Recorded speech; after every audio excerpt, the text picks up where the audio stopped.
ஆண்டவருக்கு நம்ம அர்ப்பணித்து பரிசுத்தமாய் வாழ்ந்து அவருக்கு பிரியமான வாழ்க்கை வாழ்ந்து ஆயத்தமாக இருக்கணும். நம்ம ஜெபித்து கொண்டே இருந்தால் நம்ம ஆயத்தமாக இருக்கணும்னு அர்த்தம். சுவிசேஷத்தை அறிவித்து கொண்டே இருக்கேன் நீங்கள் வைங்க, அதுதான் பெரிய ஆயத்தம். இது மாதிரி நம்ம ஆயத்தமாக இருக்கணுமா? இயேசுவை சந்திக்க நீங்கள் ஆயத்தமா? அவர் சொன்ன அடையாளெல்லாம் தீவிரமாய் நடந்து கொண்டிருக்கிறது. பஞ்சங்கள், கொள்ளை நோய்கள், பூமி அதிர்ச்சிகள், பல இடத்துல உண்டாகும் யுத்தங்கள், மனுஷருக்கு ஒரு விதமாய் மனுஷர் எழும்புவாங்க. எல்லா நாட்டிலையும் இது நடக்குது பார்த்தீங்களா? இதெல்லாம் தீவிரமாய் நடக்கிறது.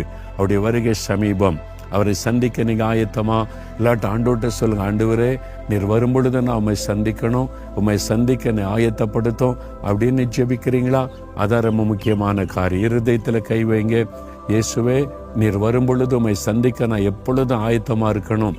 அதற்கேற்ற பரிசுத்தத்தை தாரும், என்னை ஆயத்தப்படுத்தும். நான் எப்பொழுதும் ஜெபித்து கொண்டே இருக்கணும்.